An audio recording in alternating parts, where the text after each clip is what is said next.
యెహెజ్కేలు గ్రంథము 17వ అధ్యాయము. మరియు యెహోవా వాక్కు నాకు ప్రత్యక్షమై ఈలాగు సెలవిచ్చెను, నరపుత్రుడా, నీవు ఉపమాన రీతిగా విప్పుడు కథ ఒకటి ఇశ్రాయేలీయులకు వేయుము.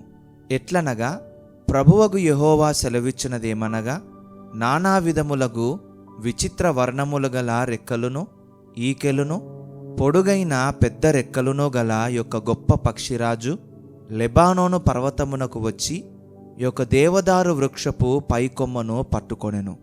అది దాని లేత కొమ్మల చిగుళ్లను త్రుంచి వర్తక దేశమునకు కొనిపోయి వర్తకులున్న యొక్క పురమందు దానిని నాటెను.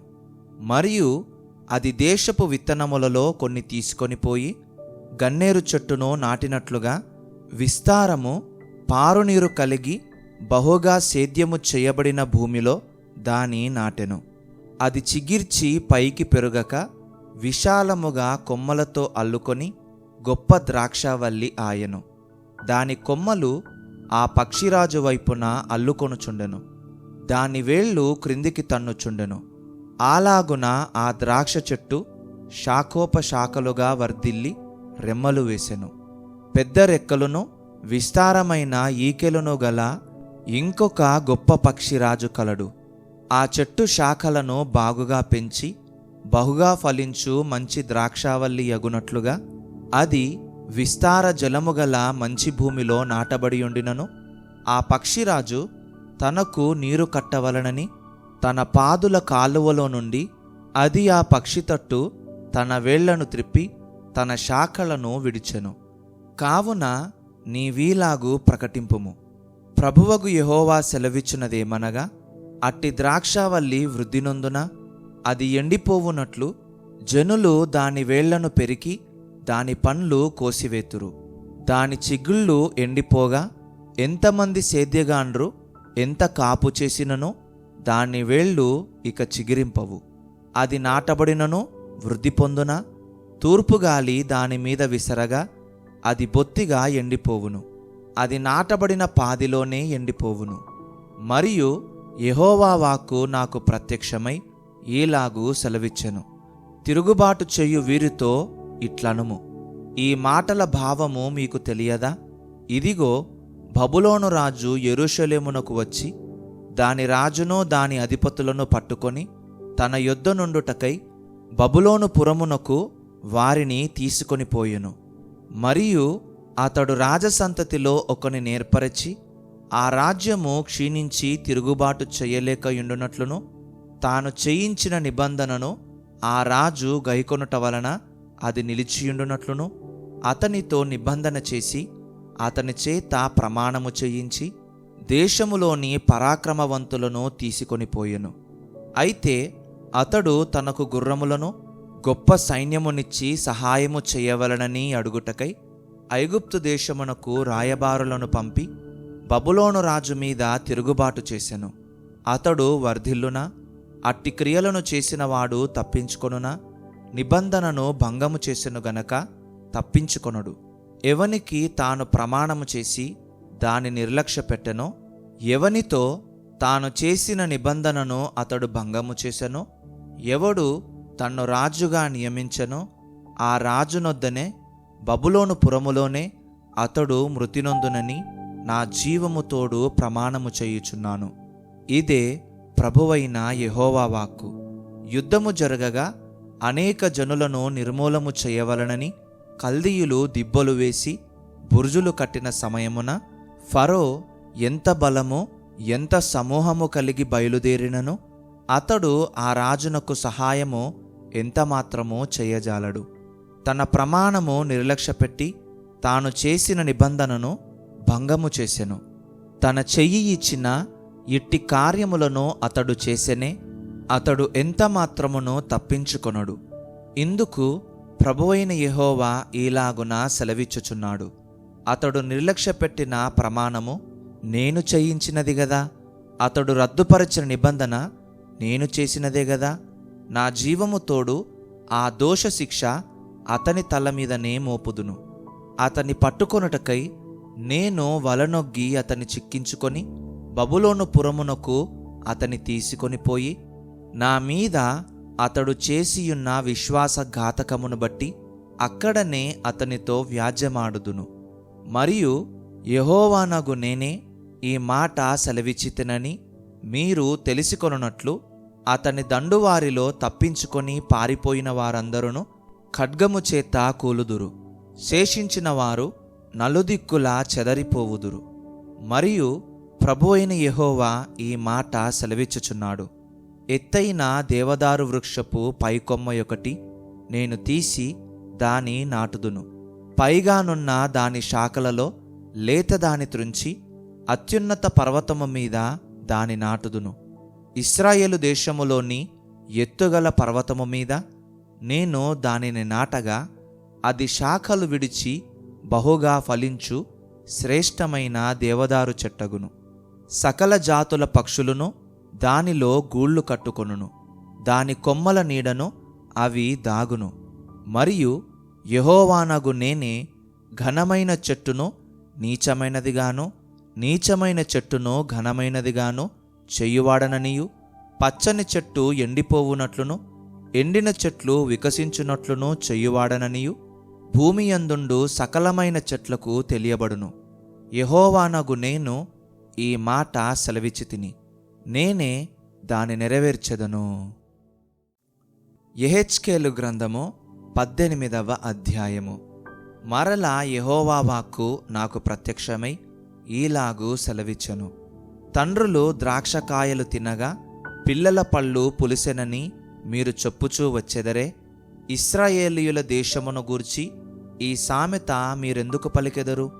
నా జీవము తోడు ఈ సామెత ఇశ్రాయేలీయులలో మీరిక పలుకరు. ఇదే ప్రభువైన యెహోవా వాక్కు. మనుష్యులందరూ నా వశములో ఉన్నారు.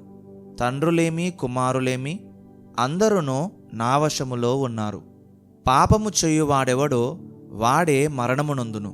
ఒకడు నీతిపరుడై నీతి న్యాయములను అనుసరించువాడయుండి పర్వతముల మీద భోజనము చేయకయు, ఇశ్రాయేలీయులు పెట్టుకొనిన విగ్రహముల తట్టు చూడకయు, తన పొరుగువాని భార్యను చెరపకయు, బహిష్టమైన దానిని కూడకయు, ఎవనినైనను బాధపెట్టకయు, రుణస్థునికి అతని తాకట్టును చెల్లించి బలాత్కారము చేత ఎవనికైనను నష్టము కలుగజేయకయు నుండువాడై, ఆకలిగలవానికి ఆహారమిచ్చి దిగంబరికి బట్ట ఇచ్చి వడ్డీకి అప్పియకయు, లాభము చేపట్టకయు, అన్యాయము చేయకయు, నిష్పక్షపాతముగా న్యాయము తీర్చి యథార్థపరుడై నా కట్టడలను గైకొనుచు నా విధులను అనుసరించుచుండిన ఎడల వాడే నిర్దోషియగును.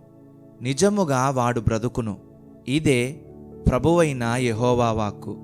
అయితే ఆ నీతిపరునికి కుమారుడు పుట్టగా వాడు బలాత్కారము చెయ్యువాడై ప్రాణహానికరుడై చేయరాని క్రియలలో దేనినైనను చేసి చెయ్యవలసిన మంచి క్రియలలో దేనినైనను చెయ్యకయుండిన ఎడల, అనగా పర్వతముల మీద భోజనము చేయుటయు, తన పొరుగువాని భార్యను చెరుపుటయు, దీనులను దరిద్రులను బాధపెట్టి బలాత్కారము చేత నష్టము కలుగజేయుటయు, తాకట్టు చెల్లింపకపోవుటయు, విగ్రహముల తట్టు చూచి హేయకృత్యములు జరిగించుటయు, అప్పిచ్చి వడ్డీ పుచ్చుకొనుటయు, లాభము చేపట్టుటయు, ఈ మొదలగు క్రియలు చేసిన ఎడల వాడు బ్రతుకునా?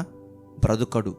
ఈ హేయక్రియలన్నీ చేసెను గనక అవశ్యముగా వానికి మరణశిక్ష విధింపబడును. వాడు తన ప్రాణమునకు తానే ఉత్తరవాదియగును.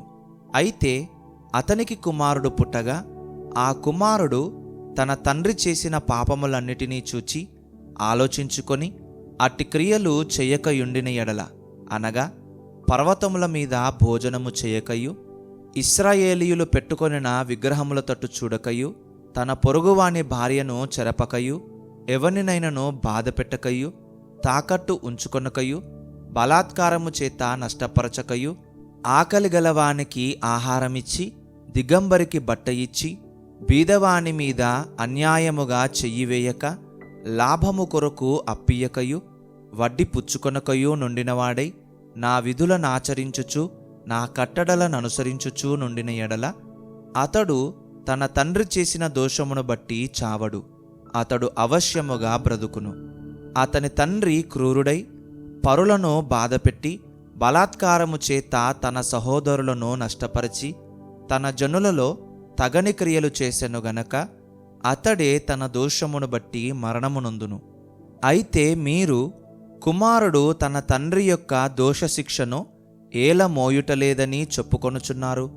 కుమారుడు నీతి న్యాయములను అనుసరించి నా కట్టడలన్నిటినీ అనుసరించి గైకొనెను గనుక అతడు అవశ్యముగా బ్రతుకును.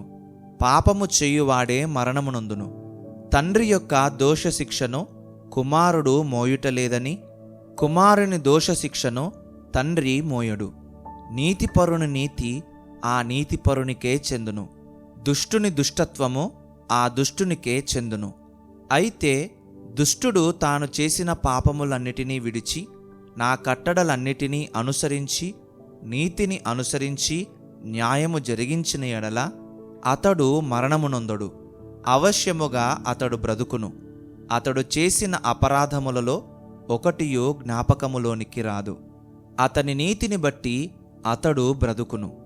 దుష్టులు మరణమునొందుట చేత నాకేమాత్రమైన సంతోషము కలుగునా? వారు తమ ప్రవర్తనను దిద్దుకొని బ్రతుకుటయే నాకు సంతోషము. ఇదే ప్రభువగు యెహోవా వాక్కు.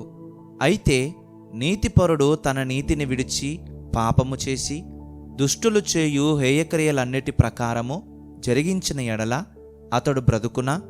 అతడు చేసిన నీతి కార్యములు ఏమాత్రమునో జ్ఞాపకములోనికి రావు. అతడు విశ్వాసఘాతకుడై చేసిన పాపమును బట్టి మరణమునొందును. అయితే యెహోవా మార్గము న్యాయము కాదని మీరు చెప్పుచున్నారు. ఇశ్రాయేలీయులారా, నా మాట ఆలకించుడి. నా మార్గము న్యాయమే, మీ మార్గమే గదా అన్యాయమైనది. నీతిపరుడు తన నీతిని విడిచి పాపము చేసిన ఎడల అతడు దానిని బట్టి మరణమునొందును. తాను పాపము చేయుటను బట్టియే గదా అతడు మరణమునొందును. మరియు దుష్టుడు తాను చేయుచూ వచ్చిన దుష్టత్వము నుండి మరలి నీతి న్యాయములను జరిగించిన ఎడల తన ప్రాణము రక్షించుకొనును. అతడు ఆలోచించుకొని తాను చేయుచూ వచ్చిన అతిక్రమ క్రియలన్నిటినీ చేయక మానెను గనుక అతడు మరణమునొందక అవశ్యముగా బ్రతుకును. అయితే ఇశ్రాయేలీయులు యెహోవా మార్గము న్యాయము కాదని చెప్పుచున్నారు. ఇశ్రాయేలీయులారా, నా మార్గము న్యాయమే గాని మీ మార్గము న్యాయము కాదు. కాబట్టి ఇశ్రాయేలీయులారా, ఎవని ప్రవర్తనను బట్టి వానికి శిక్ష విధింతును. మనస్సు త్రిప్పుకొని మీ అక్రమములు మీకు శిక్షా కారణములు కాకుండానట్లు వాటినన్నిటినీ విడిచిపెట్టుడి. మీరు జరిగించిన అక్రమక్రియలన్నిటినీ విడిచి నూతన హృదయమును నూతన బుద్ధియు తెచ్చుకొనుడి. ఇశ్రాయేలీయులారా, మీరెందుకు మరణమునొందుదురు? ఇదే ప్రభువగు యెహోవా వాక్కు. మరణమునొందువాడు మరణమునొందుటను బట్టి నేను సంతోషించువాడను కాను. కావున మీరు మనస్సు త్రిప్పుకొనుడి, అప్పుడు మీరు బ్రతుకుదురు. ఇదే ప్రభువగు యెహోవా వాక్కు. యెహెజ్కేలు గ్రంథము 19వ అధ్యాయము. మరియు నీవు ఇశ్రాయేలీయుల అధిపతులను గూర్చి ప్రలాపవాక్యమునెత్తి ఇట్లు ప్రకటింపుము. నీ తల్లి ఎటువంటిది? ఆడుసింహము వంటిది. ఆడుసింహముల మధ్య పండుకొనెను, కొదమసింహముల మధ్య తన పిల్లలను పెంచెను. వాటిలో ఒకదానిని అది పెంచగా అది కొదమసింహమై వేటాడ నేర్చుకొని మనుష్యులను భక్షించునదాయెను.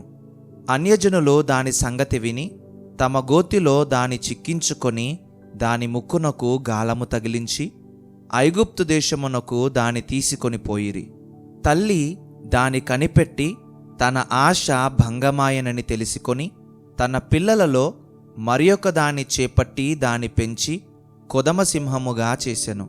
ఇదియు కొదమసింహమై కొదమసింహములతో కూడా తిరుగులాడి వేటాడ నేర్చుకొని మనుష్యులను భక్షించునదై వారి నగరులను అవమానపరచి వారి పట్టణములను పాడు చేసెను. దాని గర్జన ధ్వనికి దేశమును అందులోనున్న సమస్తమును పాడాయెను. నలుదిక్కుల దేశపు జనులందరూ దాని పట్టుకొనుటకు పొంచియుండి ఉరినొగ్గగా అది వారి గోతిలో చిక్కెను. అప్పుడు వారు దాని ముక్కునకు గాలము తగిలించి దానిని బోనులో పెట్టి బబులోను రాజు నొద్దకు తీసుకొని పోయి అతనికి అప్పగించిరి. దాని గర్జనము ఇశ్రాయేలీయుల పర్వతముల మీద ఎన్నటికిని వినబడకుండునట్లు వారు దానిని గట్టి స్థలమందుంచిరి. మరియు నీకు క్షేమము కలిగియుండగా నీ తల్లి ఫలభరితమై తీగెలతో నిండియుండి విస్తారమైన జలముల దగ్గర నాటబడిన ద్రాక్షావల్లి వలె నుండెను. భూపతులకు దండములైనట్టి గట్టి చువ్వలు దానికి కలిగియుండెను. అది మేఘములనంటునంతగా పెరిగెను. విస్తారమైన దాని కొమ్మలు బహు ఎత్తుగా కనబడెను. అయితే బహు రౌద్రము చేత అది పెరికివేయబడినదై నేల మీద పడవేయబడెను. తూర్పుగాలి విసరగా దాని పండ్లు వాడెను. మరియు దాని గట్టి చువ్వలు తెగి వాడిపోయి అగ్నిచేత కాల్చబడెను. ఇప్పుడు అది అరణ్యములో మిక్కిలి ఎండిపోయి నిర్జల స్థలములలో నాటబడియున్నది. మరియు దాని కొమ్మల చువ్వలలో నుండి అగ్ని బయలుదేరుచు దాని పండ్లను దహించుచున్నది గనుక రాజదండమునకు తగిన గట్టి చువ్వ ఒకటియు విడువబడలేదు. ఇదియే ప్రలాపవాక్యము. ఇదియే ప్రలాపమునకు కారణమగును.